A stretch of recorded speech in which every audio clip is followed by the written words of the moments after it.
Fala galera, eu tô aqui de novo mais uma vez com meu amigo Daniel e com meu amigo Galego. É um prazer estar aqui com vocês no podcast Entre Mundos. Hoje a gente vai bater um papo muito legal sobre vários assuntos diferentes, então fica ligado aí em tudo que a gente vai falar.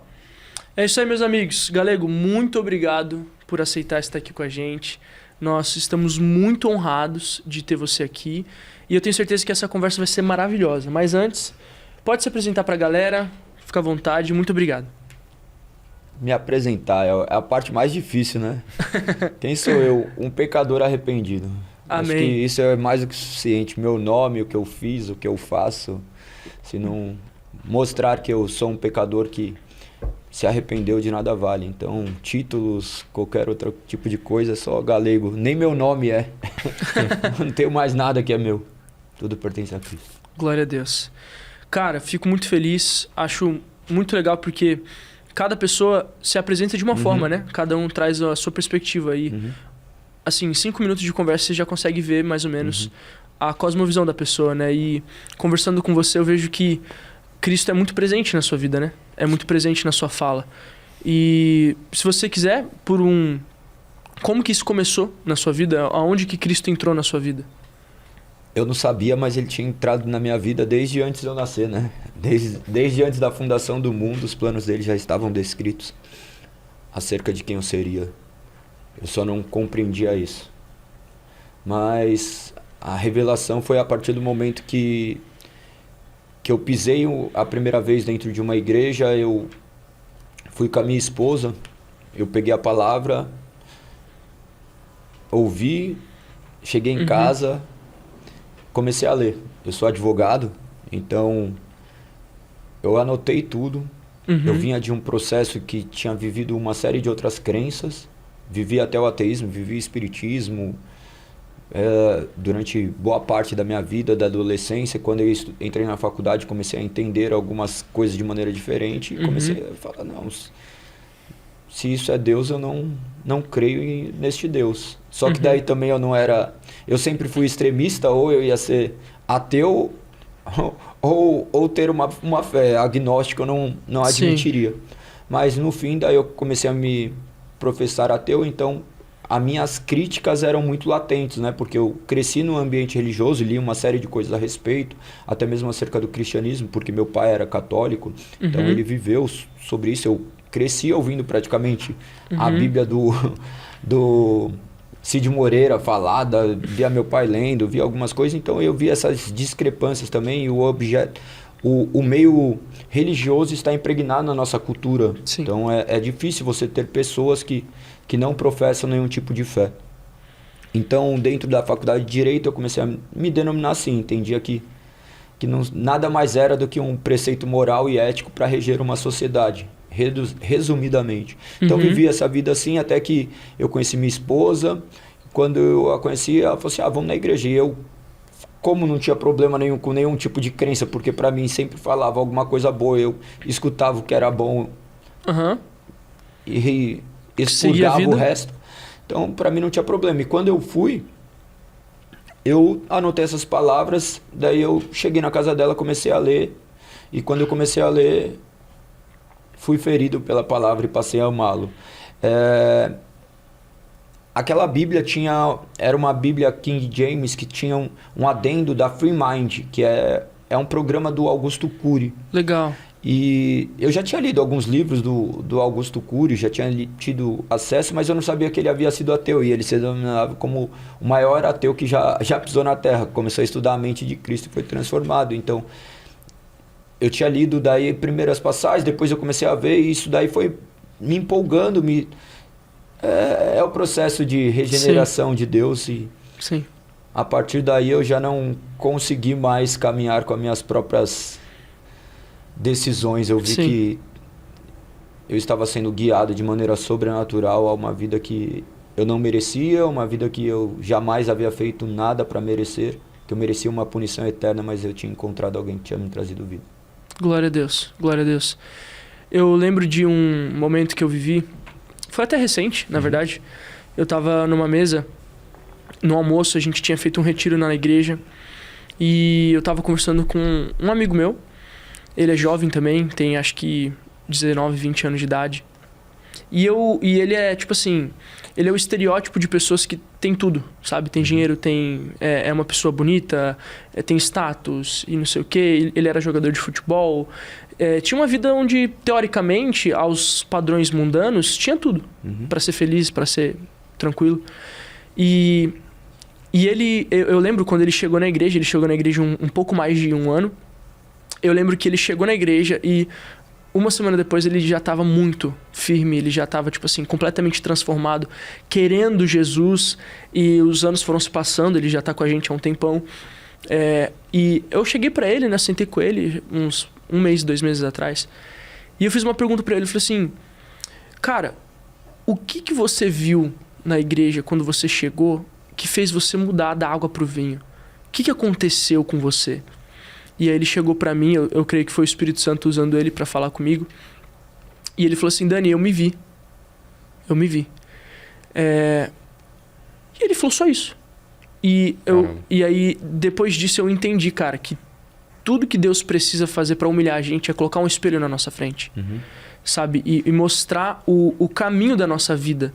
E fazer com que a gente tire as máscaras, tire os enfeites, as fantasias e se depare com a nudez de si mesmo, sabe? Como Adão pecou e percebeu a nudez dele e Deus fala, quem te disse isso? Quem disse que você estava nu? E o que ele falou, por mais que seja simples, foi profundo. Porque ele falou assim, o que me fez me converter não foi eu ter visto um anjo, não foi, mas ter visto o quão pecador eu sou. E o quão condenável eu sou. E quão não merecedor da graça de Deus. E ele falou assim, eu vi a minha vida, eu vi que eu não era feliz, eu não tinha nada e que eu estava caminhando para a condenação. E Jesus me ama mesmo assim, Jesus me resgatou. E eu lembrei dessa resposta na sua resposta, sabe? Porque Cristo entrou na tua vida e você já se convenceu de algo que hoje na nossa sociedade não é mais falado. Que é o pecado, que é o inferno, que é o juízo, que é a condenação. E não enche igreja, como que vai falar? Pois não enche igreja, não é estratégico, não é lucrativo. E hoje, contra-intuitivo. E hoje você é pastor. Sim. Me conta isso, como que é sair desses extremos, né? De ateísmo para hoje ser um pastor. Não consigo te explicar. Não consigo, porque nem nos meus piores pesadelos eu tinha imaginado isso, então... É um processo onde você sempre quer ir para Tarsis, mas sim. Quando você se vê, você foi cuspido por um grande peixe em Nínive. E glória a Deus, porque eu sei que Deus vai fazer aquilo que eu não posso. Sim. Então não é algo que eu sonhei, não é que estava dando tudo errado na minha vida. Eu talvez me pareça muito com esse seu amigo, que estava com a vida maravilhosa. Para mim, eu já tinha conquistado tudo aquilo que precisava, um homem. Tinha status, tinha mulheres, tinha filhos. Achava que a minha vida já tinha sido praticamente completa e estava só usufruindo daquilo. Era inteligente, né? Um intelectual, advogado, né? Aparentemente, aos Sim. olhos dos outros, talvez daí fosse alguma perspectiva, mas quando eu me enxerguei que realmente eu não era nada, e agora eu sou menos que nada, né? Agora eu me sinto culpado pelo único homem santo que pisou no mundo, por ser responsável pela morte dele. Então, tudo que aconteça ou não aconteça, para mim é indiferente, porque eu sei que o nome dele vai ser glorificado. Então eu nem fico me apegando a títulos, ao que eu sou ou não sou. Sim. É só passageiro que vai passar no piscar de olhos. Daqui a pouco meus olhos se fecharão para esse momento presente e serão abertos para a eternidade. Então, Amém. só estou vivendo sabendo que ele está no controle de todas as coisas. Amém. Exatamente. E isso é maravilhoso, cara. E eu vejo que você vem de uma bagagem no mundo e talvez as pessoas se sentem constrangidas ou até mesmo amedrontadas de pregar o evangelho para pessoas como o estereótipo de quem você era, né? E eu vejo que hoje, por você ter essa bagagem, talvez você seja uma voz para essas pessoas, né?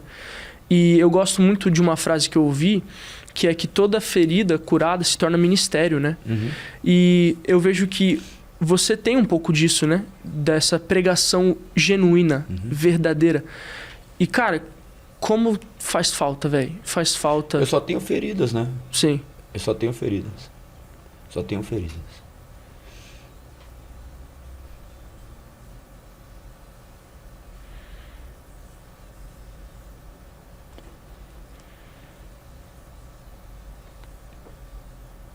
Mas é bom olhar para elas. Porque a gente pode enxergar o agir sobrenatural de Deus que pode cicatrizar feridas. Nós vivemos uma geração que quer esquecer. Mas não tem como esquecer.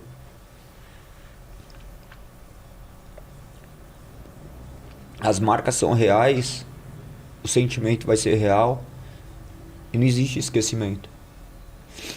Não tem como fazer com que sumam a parte da sua vida. As pessoas falam, você vai perguntar para as pessoas se elas se arrependem, elas falam que não se arrependem, que ao menos elas aprenderam. Mas é só uma palavra de autodefesa. Porque no final das contas, vai chegar um dia que eles vão se arrepender. Sim. Porque nós não fizemos nada contra outras pessoas, nós fizemos sempre contra Deus, que está refletido em pessoas que a gente jamais imaginou que estariam. Sim. Então as nossas marcas vão falar muito sobre Cristo. Eu glorifico a Deus por isso, porque essas marcas me fazem olhar justamente com essa questão de proclamar o Evangelho, sabendo que o Evangelho vai fazer tudo, que eu não sei fazer nada. Às vezes a gente olha e fala, as pessoas não sabem evangelizar as pessoas. Não existe jeito de evangelizar as pessoas. Nós temos que simplesmente pregar o Evangelho. Pregar o Evangelho não é gritar versículos e capítulos, manifestar a erudição, mas falar justamente desse pecado que abunda sobre o homem e da substituição penal do homem que não poderia pagar pelos seus próprios pecados. O homem não podendo ir até Deus pelos seus próprios esforços, Deus se fez carne e se entregou na cruz por aqueles que não mereciam. Então, não tem como contar uma boa notícia sem falar a má notícia. Não dá para chegar e falar, Jesus me ama. Ele fala, tá bom, já ouvi isso ontem de um monte de mulher. Quem é esse? E quando ele tiver um encontro genuíno, não tem como não haver transformação. Se ocorreu a regeneração, vai haver a santificação e vai haver a transformação. E as lembranças, ainda que estejam vivas, memórias serão criadas. Memórias é tudo aquilo que a gente se lembra de não se esquecer, vamos usar assim. E lembrança é aquilo que vem espontaneamente à nossa mente e a gente querendo esquecer. Então são dois antagônicos. Mas daí Cristo começa a nos gravar memórias que valem a pena ser vividas. Hoje eu tenho uma família.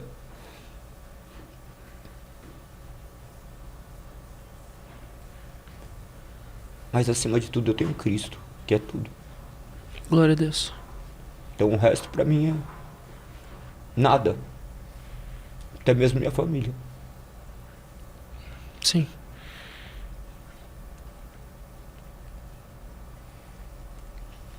É isso. Considero tudo como perda, a fim de ganhar Cristo. Eu não mereci. Sim. Ninguém merece.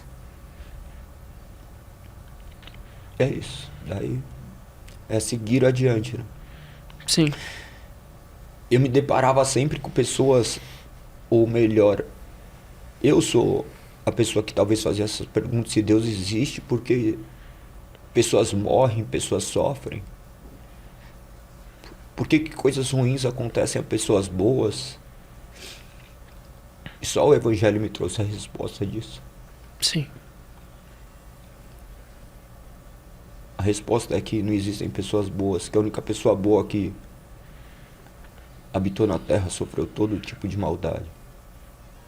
Nós somos pessoas que não merecíamos, mas ainda assim Ele tem nos guardado. Então, todo o mal que nos aconteça, por mais doloroso que seja falar isso, da perspectiva humana, não é mais do que devido. E ainda assim a gente pode ver a misericórdia de Deus, porque deveria ser muito pior, sabendo que Ele é um Deus eternamente justo, mas também eternamente misericordioso. Então, se nós estamos aqui é porque Ele teve misericórdia em nossas vidas. Graças a Deus. Graças a Deus. Eu lembro de um trecho de um texto que eu li e ele fala assim: nossa, eu sou infeliz porque a vida é injusta e muitas coisas injustas acontecem, etc. E aí o outro personagem fala assim: você devia ser feliz por causa disso, porque se fosse justiça mesmo, todo mundo iria pro inferno. Se fosse justiça, assim, se fosse olho por olho, dente por dente, se não houvesse essa perspectiva, se não houvesse a misericórdia, não que seja injusto, né, ir pro céu, mas foi porque Jesus morreu por nós que nós somos justificados.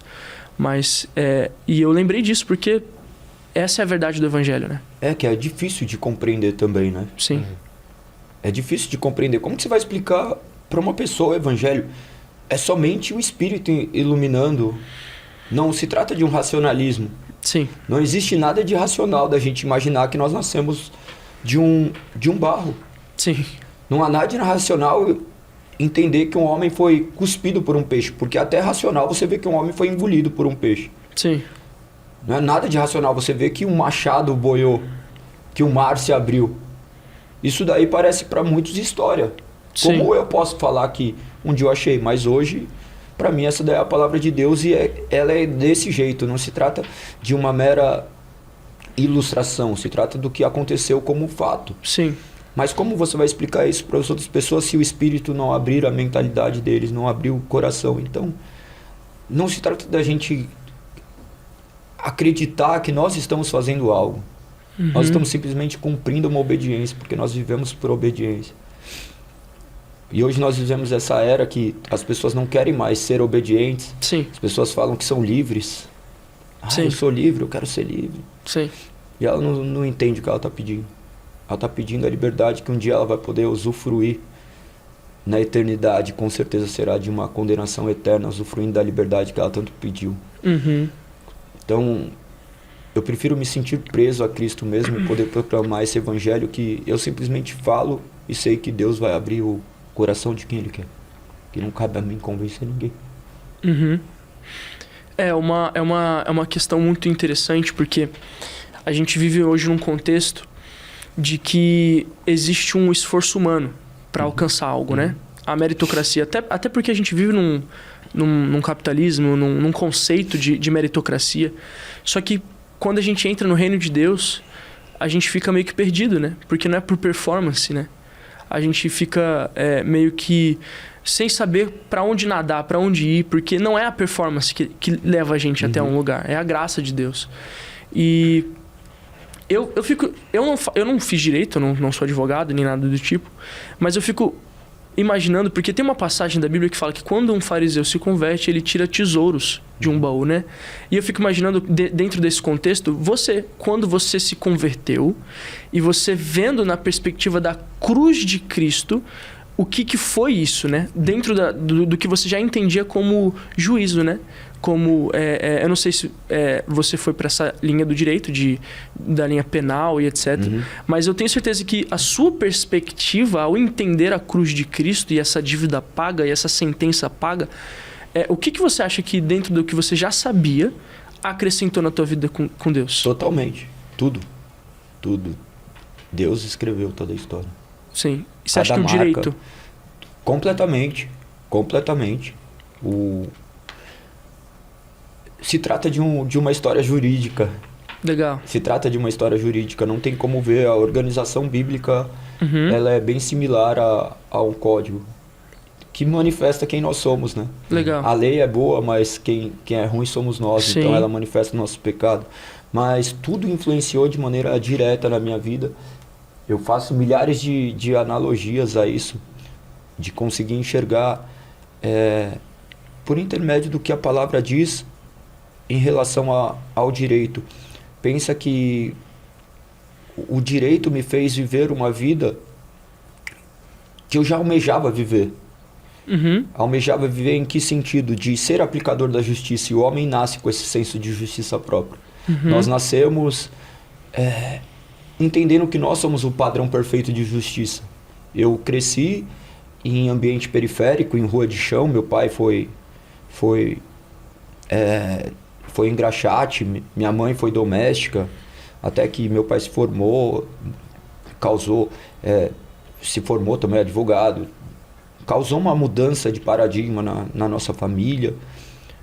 E eu vi o direito, eu tive a oportunidade de ver muita desigualdade e ver pessoas assim também que não eram pessoas, não dá nem pra falar bom ou ruim, porque todo mundo é ruim para mim, mas no sentido de que eles estavam ali entregues a si mesmos, cometendo atos que eles não sabiam o que estavam fazendo, e eu acreditava que eu era a resposta para eles. Eu sempre fui um cara justiceiro, desde moleque, queria fazer as coisas para implantar uma justiça, mas era uma justiça própria, eu queria ser delegado, eu estudei para ser polícia. Legal. Para ser delegado, eu fui para a prova oral da polícia, não passei por Deus. Porque se tivesse passado, meu sonho era matar bandido. E chegar e não ia ter peso nenhum nisso. Porque eu achava que não existia a regeneração, não existia a transformação, era simplesmente o homem bom que tinha nascido era eu. O homem que ia colocar a justiça. Sim. O homem que ia implantar a justiça. Um homem entrega a si mesmo, ele é a sua própria justiça. Mas depois você entende que você não é nada, que você está sujeito a uma lei que é boa, perfeita e agradável. Sim. Porque Cristo é a palavra. Sim. E nós temos mudado muito isso. Até a lei para as pessoas estão virando questão de legalismo. De fazer coisas é legalismo. Muito pelo contrário, são as palavras de Deus guiando nossos passos para que a gente não se desvie, não sofra as consequências e não carreguemos marcas em nossos corpos, né? Então, até chegar nesse entendimento, existe um espaço que envolve 30 centímetros apenas, né? Mas que é muita coisa, né? A palavra ligada à mente e o coração. Então, sim, eu tenho certeza que as pessoas são transformadas mediante essa pregação e mediante argumentos que são dados aos homens para que ele utilize as palavras de acordo com o seu poder soberano e abra os corações. Então, as analogias entre o direito e a Bíblia são infinitas. São infinitas, né? Até mesmo você vai ler ali, você vê uma peça acusatória, você vai ler um testemunho de defesa de Estevão. Legal. Você vai ver Paulo falando, você vai ver até a questão de organização de Lucas. Alguns até supõem que ele possuía características até de advogado. Legal. No final das contas, tudo está intimamente ligado, né? Porque nós Sim. falamos até do nosso bom advogado e de um juiz Sim. que merecia... que um juiz que é completamente antagônico aos juízes que nós temos hoje. Com certeza. Então, até mesmo nós. Então, é perfeito. As analogias que dá para fazer do direito é fantástico. É enriquecedor, né? É. Eu fico vendo isso e para mim só mostra como a revelação geral está em todo ser humano, né? É o que Romanos 1 fala, que todos são indesculpáveis. Diante de Deus. Exato, e que a criação revela um Criador. E eu vejo isso maravilhoso, porque a gente consegue... quem fala isso é o C.S. Lewis, né? Ele tem um livro, você deve conhecer, A Abolição do Homem. E nesse livro ele pega... Eu li esse ano. É maravilhoso, né? E você começa o livro, você não está entendendo muito bem aonde ele quer chegar. Aí você começa a entender onde ele quer chegar, mais ou menos. Ele fala que em todas as religiões existe algo de Deus, né? Mas que só Jesus é o caminho. Que ele fala que isso não mostra que, não, tá vendo? Todas as religiões estão certas. Não, isso mostra que o ser humano foi criado pelo mesmo Deus. E que nós temos a mesma digital dentro de nós, né? Que é o que a Bíblia fala, que nós somos a imagem e semelhança de Deus, né? E que existe esse aspecto da revelação geral no ser humano. E que por mais que nós somos totalmente depravados, dentro dessa total depravação existe ainda a imagem de Deus, ainda Imago Dei. Imago Dei, existe ainda ali.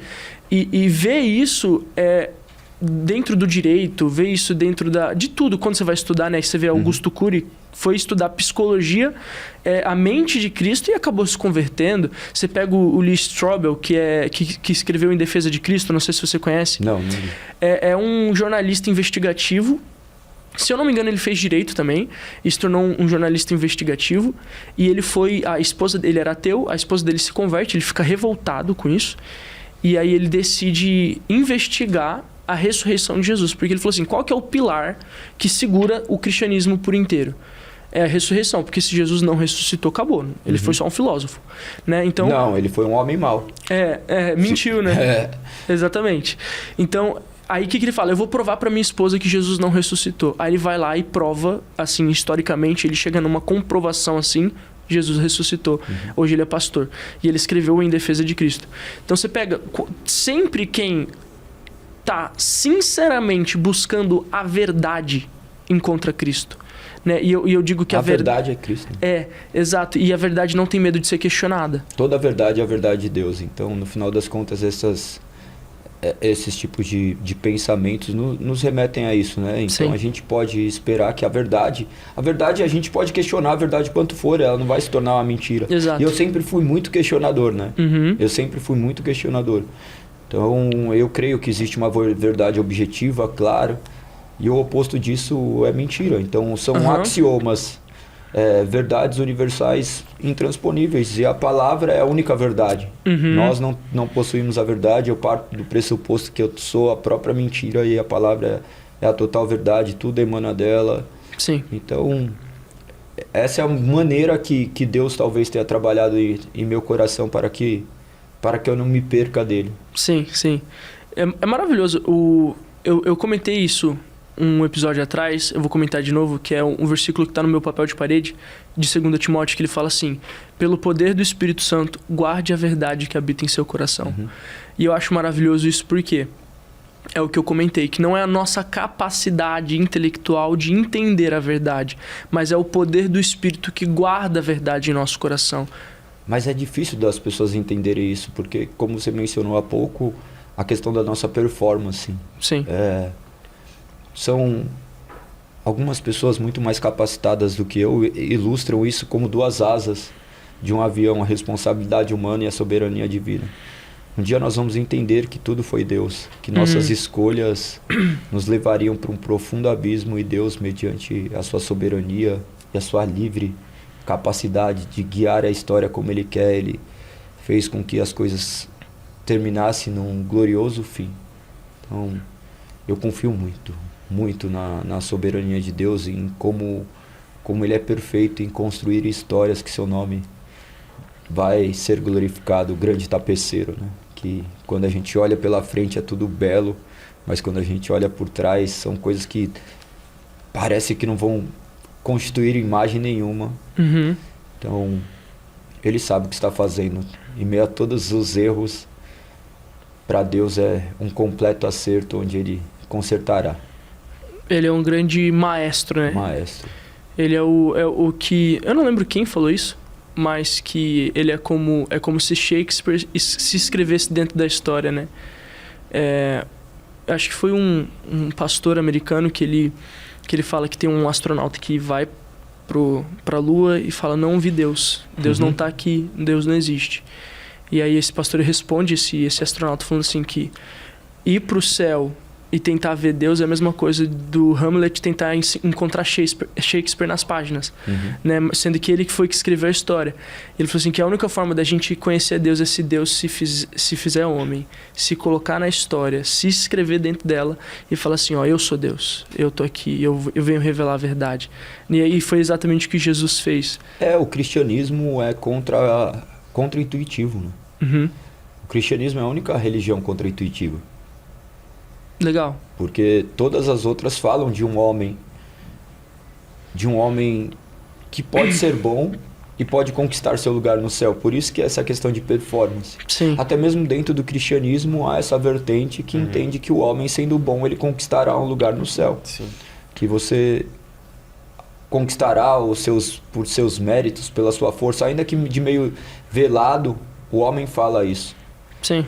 Mas a fé protestante trouxe justamente a verdade que estava já esculpida na palavra. Depois de 1500 anos de silêncio, essa verdade se tornou acessível a todos. A verdade que o homem não pode ser bom. Sim. As outras crenças falam que o homem, qualquer crença você vai ver, você vai falar assim, se você perguntar, você vai ver que as pessoas estão se valendo da sua própria força. Sim. E vão chegar a algum lugar melhor após essa vida finita que nós temos aqui. Mas quando você se depara com uma pessoa que foi impactada por Cristo, ele vai falar que ele não poderia ir até o céu sozinho, mas Deus enviou o seu Filho para morrer pelos seus pecados. Então, nessa certeza que está firmado a nossa fé, que Deus proveu aquilo que nós não poderíamos ser. Nós não podendo ir até Ele, Ele se fez carne e veio até nós. Então, o Evangelho é muito simples. Mas acho que por ser tão simples, nós somos como Naamã, não queremos, né? Fazer aquilo que aparenta ser tão banal. É só obedecer. Só obedecer. Só obedecer. Como o cego de João 9, né? Ele estava ali bobinho, quietinho.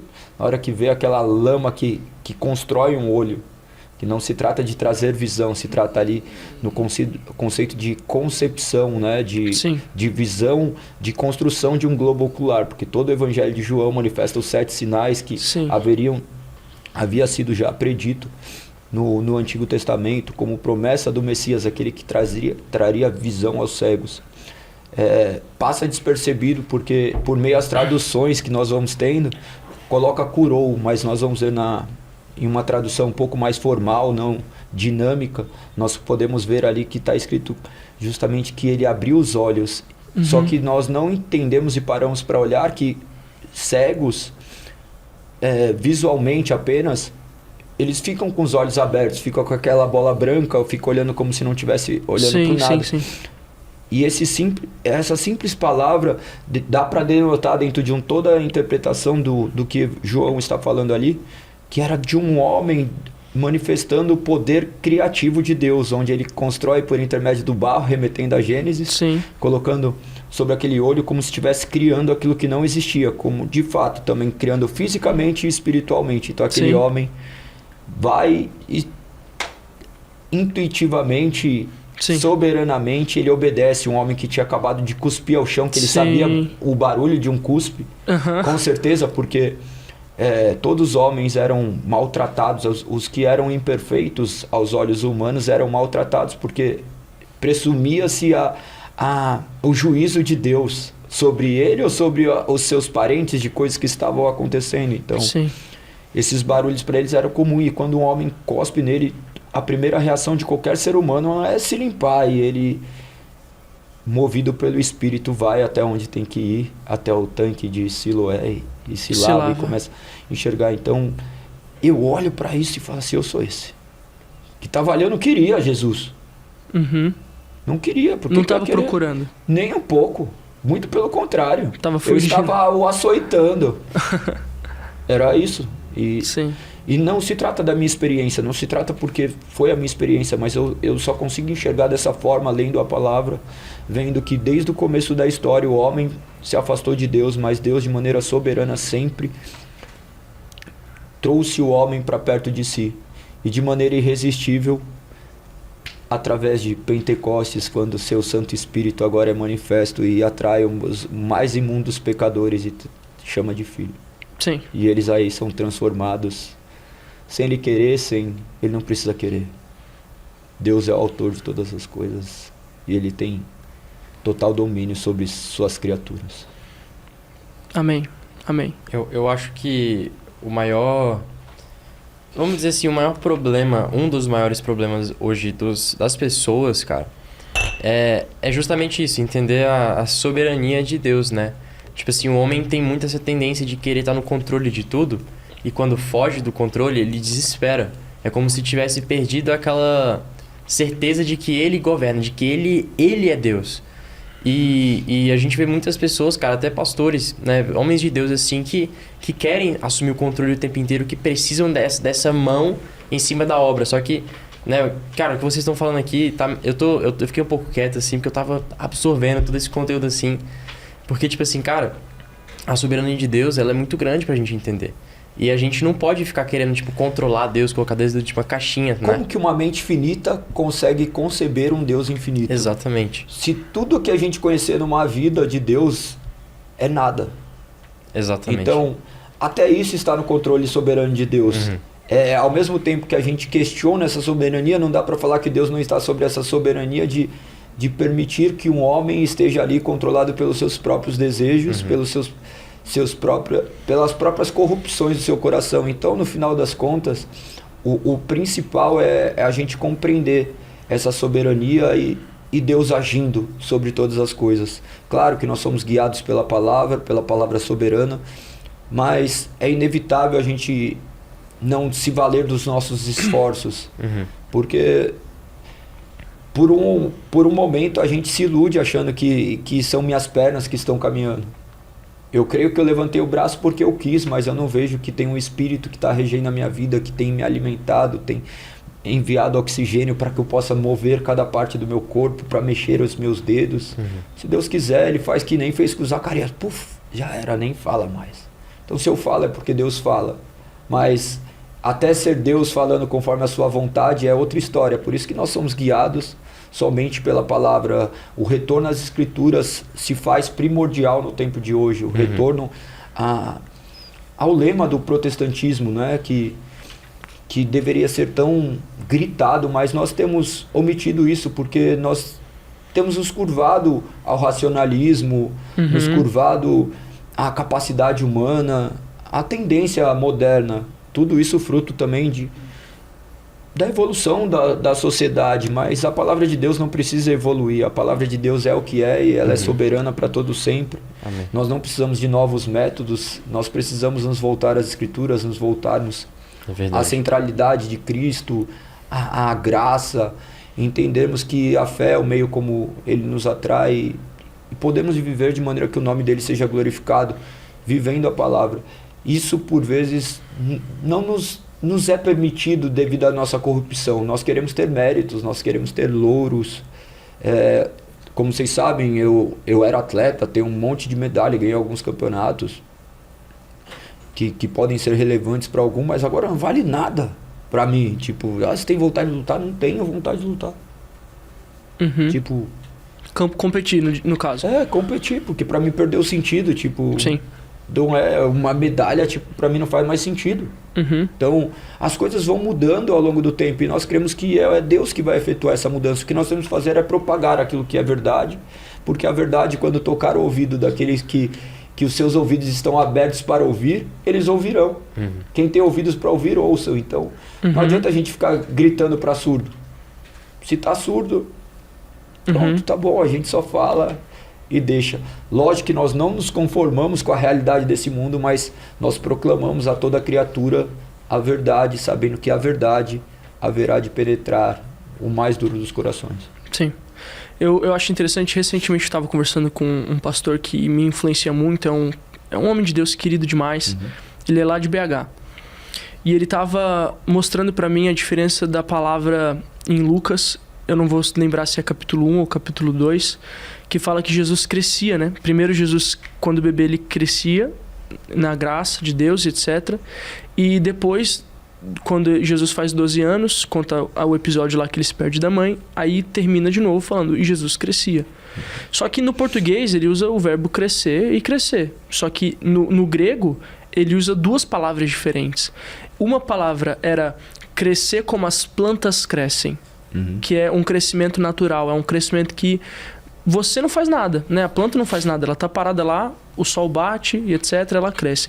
E o segundo crescimento de Jesus, com outra palavra, eu não vou lembrar, acho que é procópito, alguma coisa assim.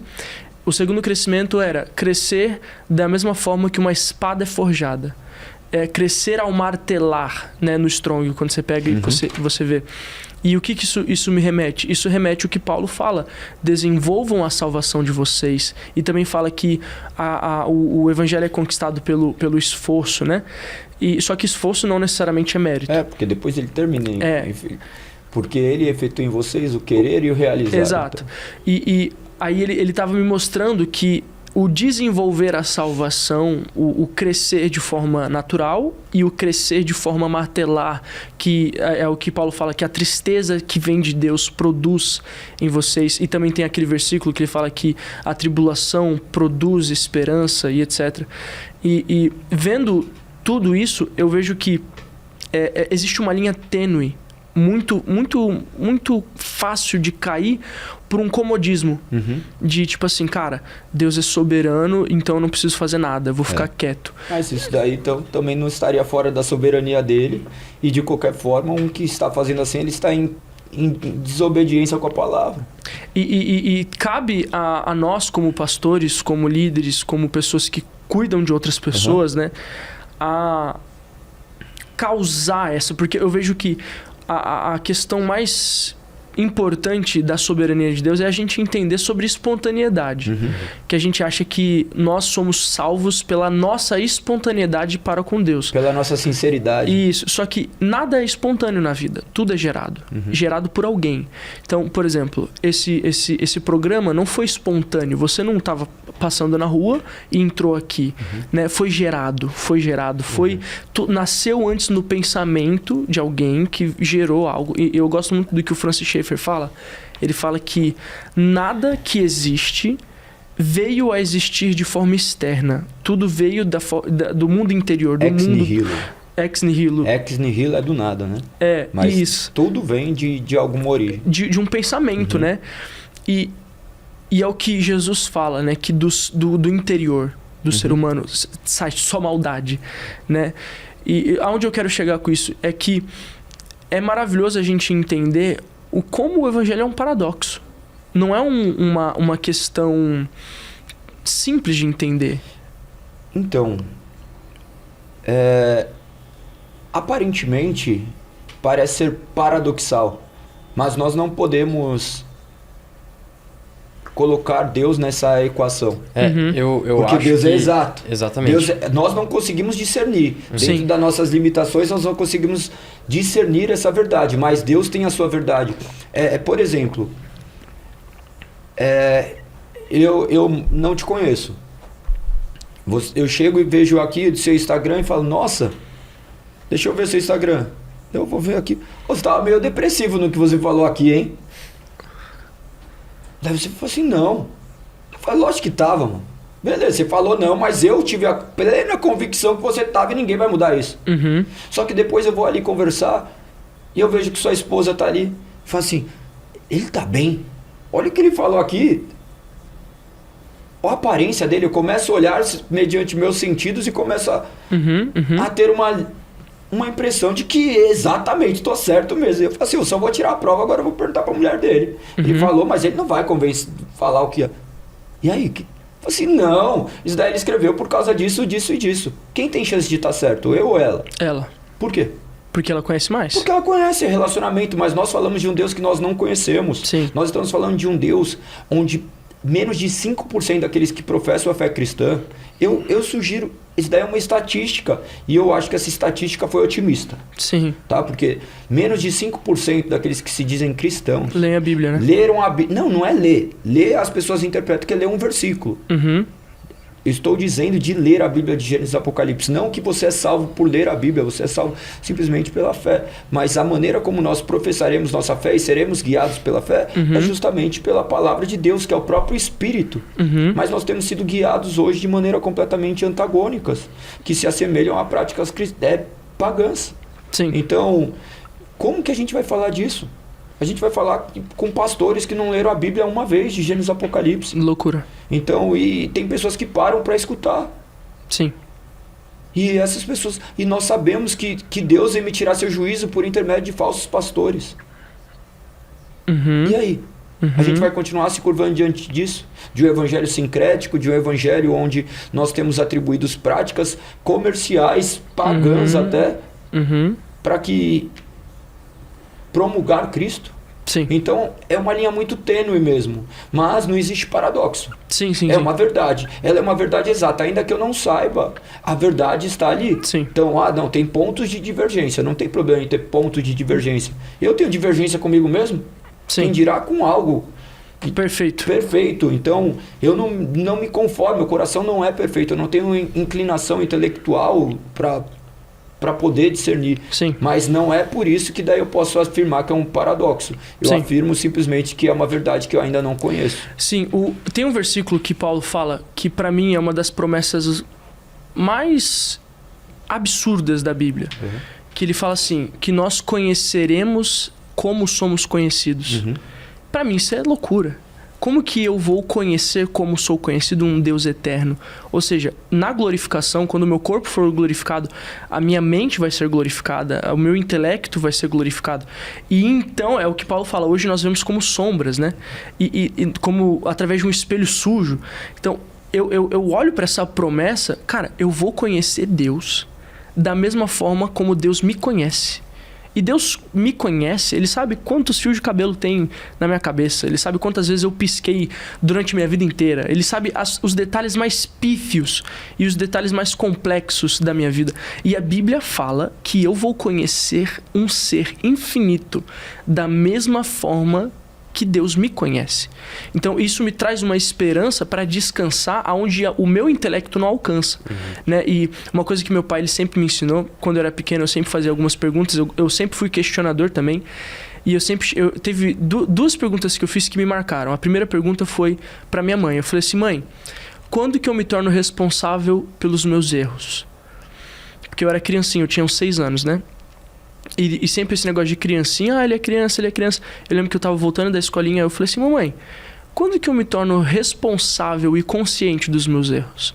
Aí ela me respondeu com uma frase: quando você faz essa pergunta, né? Que você acorda e fala assim: meu Deus, eu tenho uma responsabilidade aqui.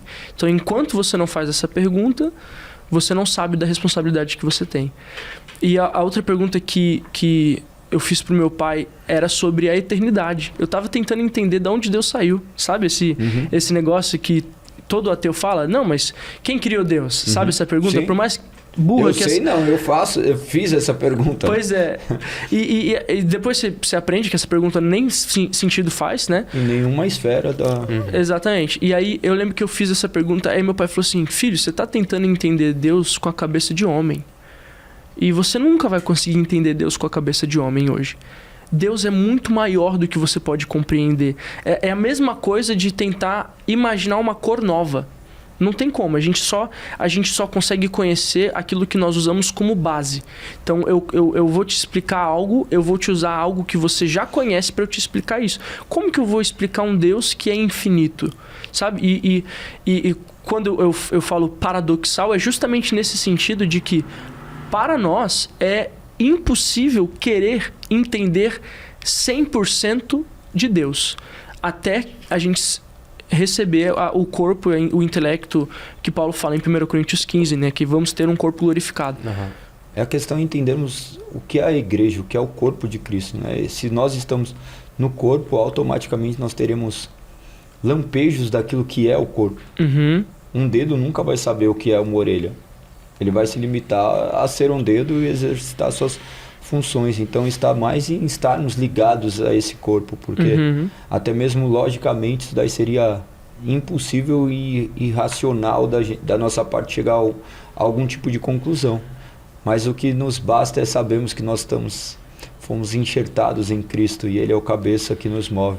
Então isso daí faz com que a gente repousa e não fique vivendo uma vida de ativismo, onde eu faço para receber algo.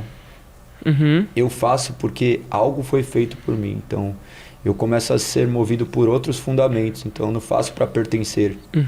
Por pertencer, eu já faço. Então, é uma visão que é muito difícil de ser falada, porque nós queremos sempre o mérito. Mas Deus tem enviado providências, a sua palavra está aí, inabalável, e quando Ele quiser, nossos olhos serão abertos e poderemos contemplar a sua palavra e enxergarmos aquilo que já foi revelado, que não é oculto, né? A gente tem a mania de falar: Deus vai revelar. Sim. Tudo que precisava ser revelado já está claro. Sim. Então, aquilo que é oculto pertence a Deus, aquilo que foi revelado pertence ao homem, né? Deuteronômio de 29. É meditar na palavra e crer que o Espírito é capaz de nos iluminar, senão a gente fica maluco. Fica maluco, porque a gente chega e fala: eu vou orar para saber se aquela mulher é de Deus. Se você não entendeu se essa mulher é de Deus ou não, por intermédio do que está escrito, não é uma oração, não é a mulher chegar ali com o cabelo preso e falar que ela é a mulher que Deus mandou para você. Isso daí é loucura. Deus não é cupido, né? Eu falo muito isso para os meus discípulos. Deus não é cupido.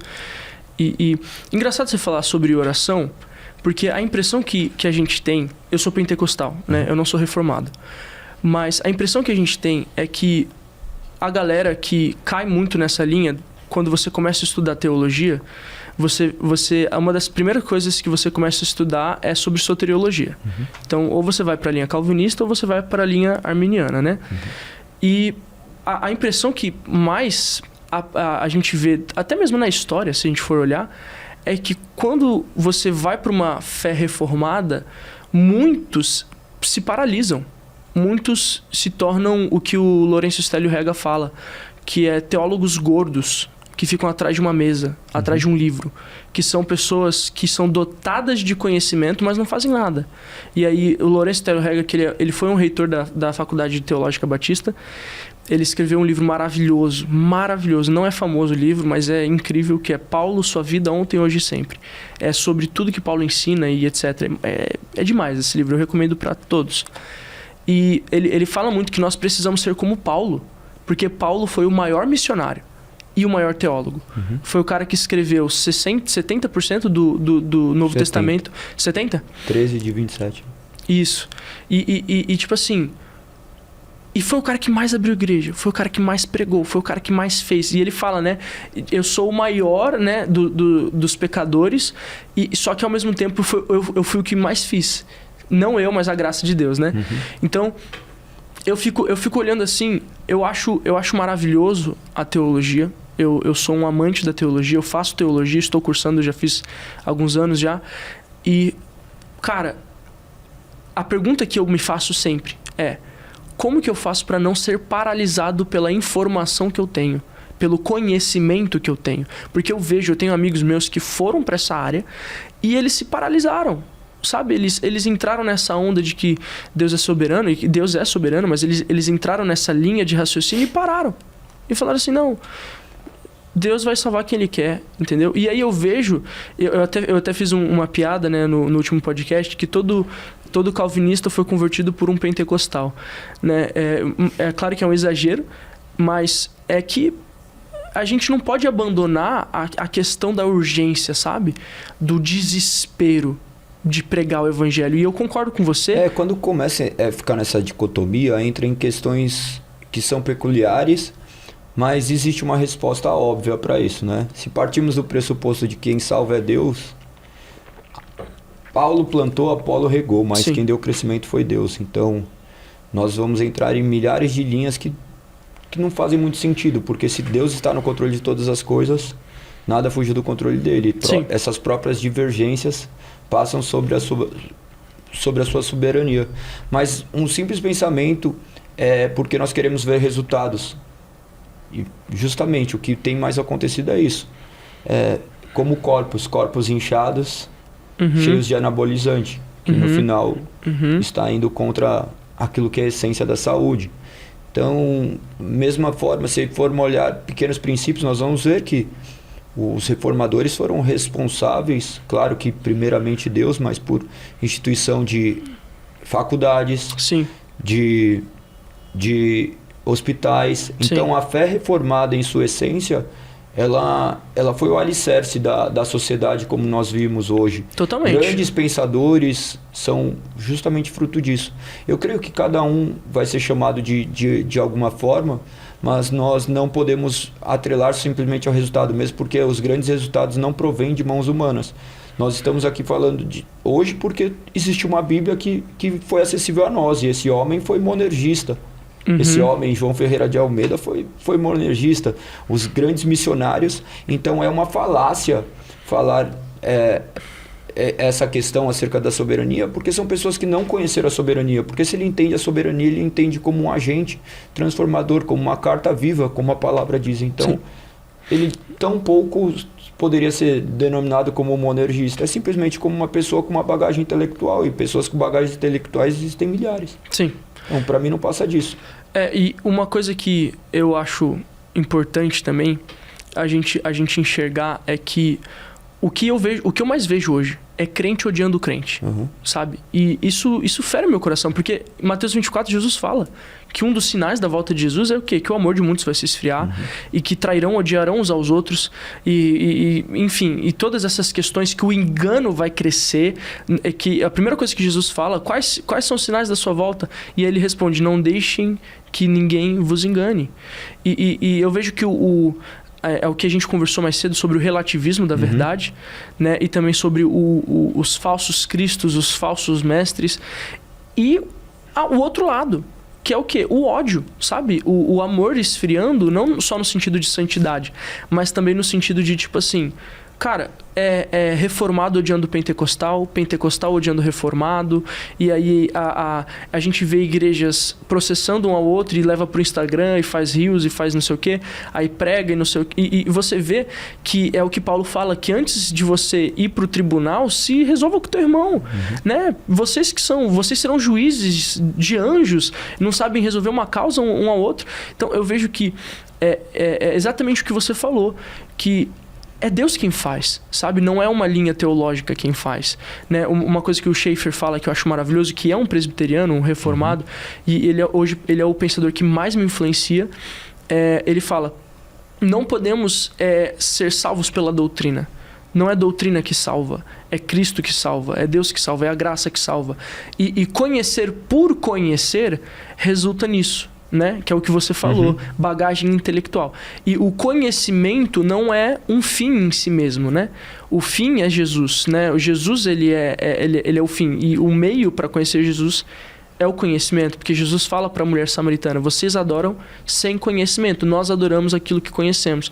Então eu vejo que eu, como uma pessoa que ama estudar sobre a Bíblia, estudar teologia, cara, a minha estante é, assim... 100%... Não, 100% não, né? Mas, cara, é muita teologia reformada, é muita teologia pentecostal também. Não uma junção de tudo, não é um sincretismo religioso, até porque todos nós somos irmãos em Cristo, mas é a união da igreja, sabe? É entender que nós não vamos concordar com uns aos outros, mas nós estamos submissos à mesma palavra, né? Tem até a história de John Wesley com outro pregador, né? Que as pessoas sempre tentavam... jogar ele contra um contemporâneo dele, e ele fala assim... Era Edward? Acho que é. Não, mas isso daí são coisas que vão contando, que vai virando. A questão primordial disso tudo é a gente entender a origem da Reforma Protestante. Sim.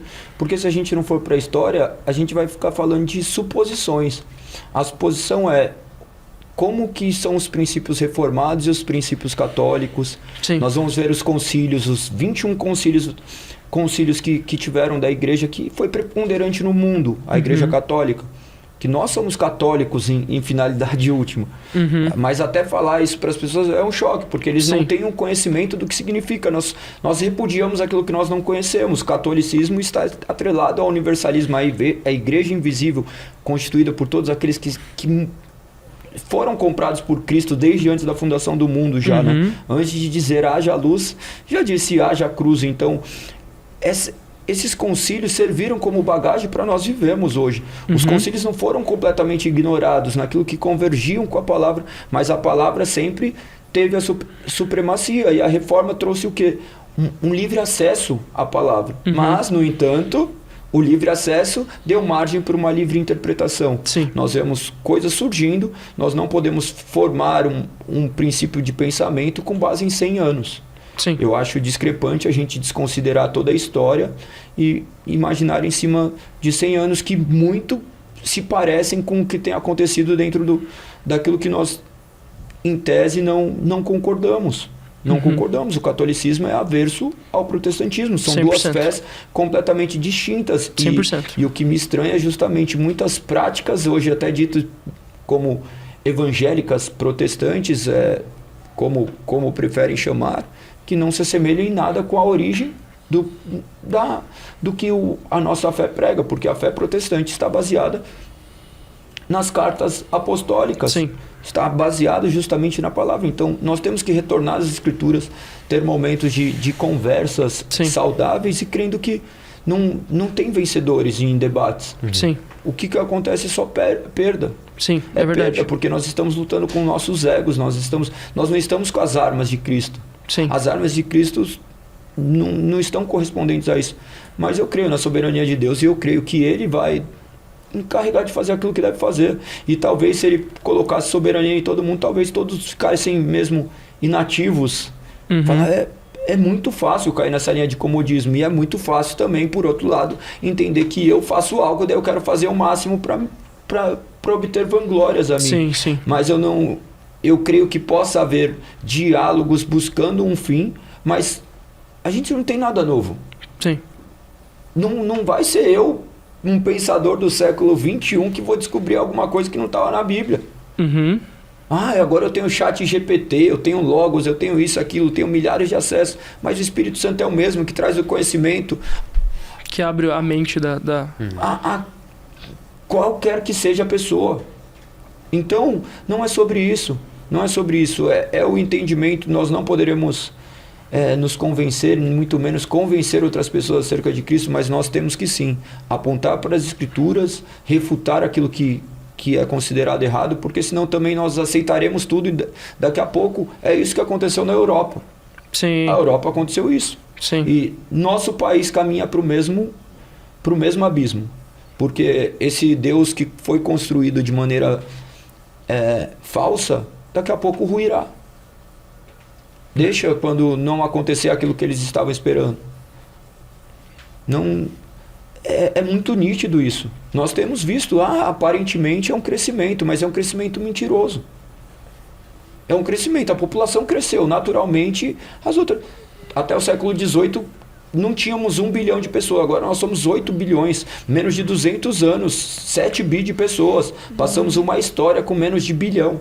sim, Então, a história vai nos mostrar a verdade, sim, porque a verdade está revelada nas Escrituras, as profecias são verdades inerrantes que se concretizarem, elas vão se concretizar. sim. Então, como você mencionou, o amor de muitos esfriará, isso daí é nítido e sempre foi frio. Uhum. Porque a segunda vinda é iminente, nós já sabemos quanto a isso, porque se já estava para vir, desde quando Cristo gritava, imagina agora.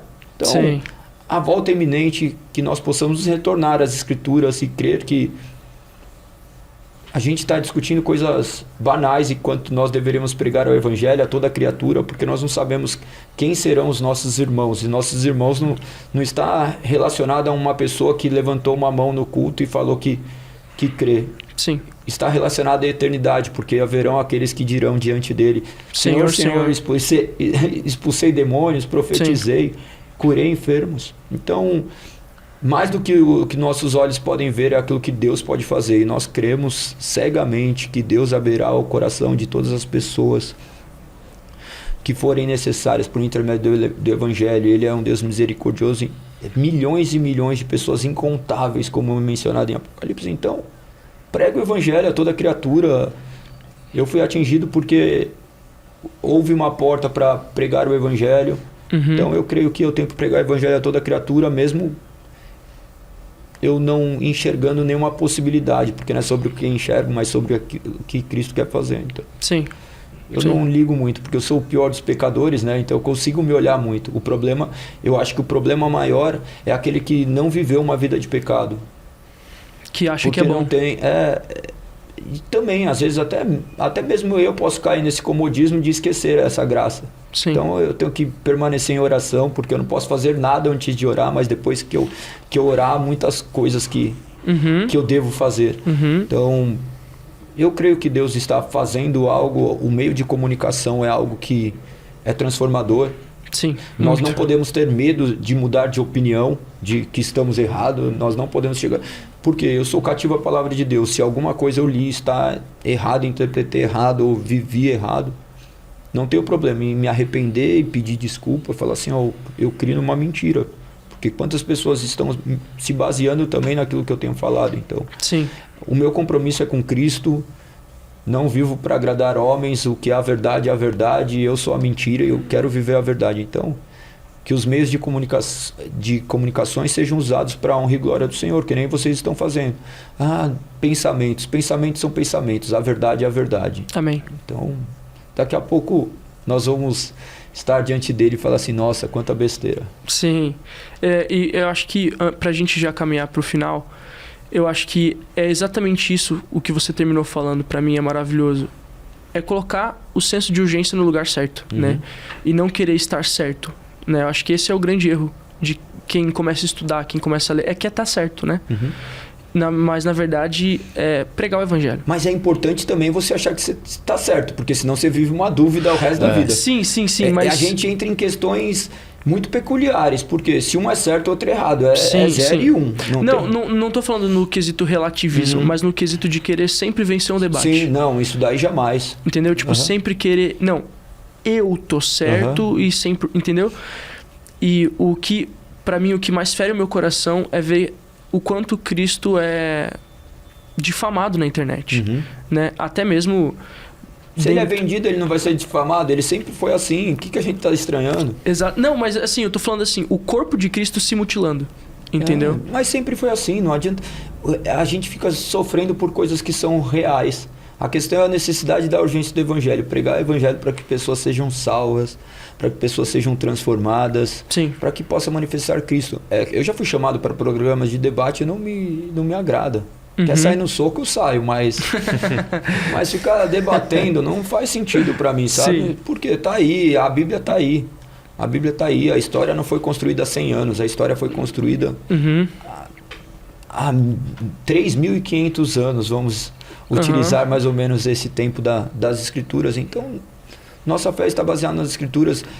Não cabe mais ficar discutindo coisas de 500 anos, que 500 anos atrás já foram resolvidas. Então, nós temos segurança naquilo que está escrito.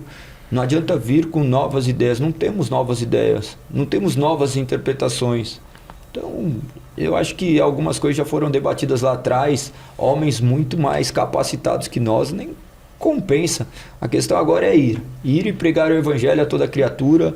Entendermos também algumas coisas que estão discrepantes quanto a forma, né? Não são todas as formas, não é todo culto que glorifica a Deus. Até a gente entender isso, existem... Porque isso daí está atrelado justamente essa questão racionalista, onde o Concílio Vaticano de 62 a 65 foi o segundo concílio. Trouxe justamente essas reformas de culto e automaticamente, sendo a Igreja Católica preponderante, ela estava tentando, impactou de certa forma todo o ambiente cristão. Os primeiros cultos no vernáculo do país estavam atrelados a isso, no mundo inteiro. Daí vem o protestantismo. Então a história trata de tirar as máscaras que nós temos, mas a gente não quer estudar história, a gente só olha o princípio. Se a gente for olhar agora, vai olhar quem foram os presidentes. Daqui a uns anos a gente vai olhar quem foram os presidentes nesse ano. Vai falar assim, nossa, olha que homem legal. Você nem sabe quem foi, porque você vai ler só um enredo, você não vai ver a história inteira. Sim. Você não vai ver que teve gente que foi preso, que foi presidente sendo analfabeto. Você não vai ver essas nuances. Então, é importante mergulhar na história, porque a Bíblia é a história. Amém. A história daquele que escolheu nos resgatar. Amém. Voltar às Escrituras. É o básico, né? O simples. Básico, o simples. O simples, a gente não tem vivido mais isso. A gente quer uma performance. A gente quer bastante gente. A gente quer populacionar a terra, não o céu. Nós não fomos chamados para populacionar a terra. Nós somos chamados para populacionar o céu. E uma vida vale mais do que o mundo inteiro. Quando que eu vou entender isso? Se voltarmos para pequenos núcleos familiares, cada família. Quantas famílias são destruídas? Eu vou pregar em lugares assim, eu pergunto quantas pessoas aqui são filhos de pai separado? Mais de 90% levanta a mão.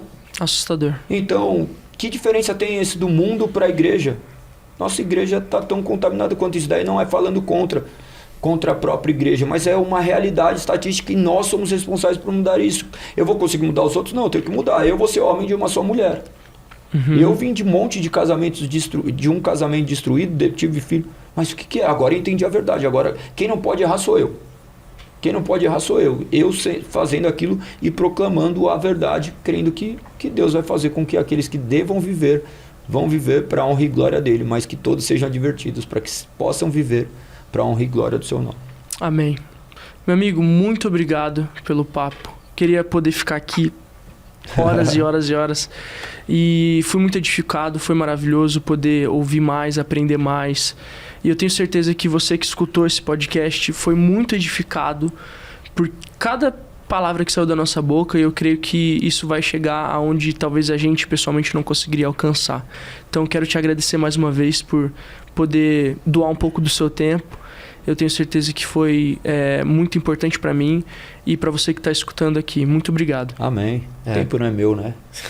Nada Amém. é nosso, né? Galego, obrigado de verdade. Foi um papo muito bom, muito bom. Eu fiquei assim, né? Fiquei mais silencioso agora porque, cara, tanta informação, tanto conteúdo que eu fiquei, caraca, isso é muito bom, velho. Tipo, muito bom. É só aprendendo, saca? Amém. Né? Obrigado, Dani, também, meu co-host. Obrigado você que tá assistindo a gente. Fica ligado aí nos nossos próximos episódios, porque tá vindo muita coisa boa. Se esse papo aqui já foi bom, imagine os próximos, né? Eu só fico assim, cara, Deus tem sido bom com a gente. De Amém. verdade. De Amém. verdade. Então é isso. Muito obrigado.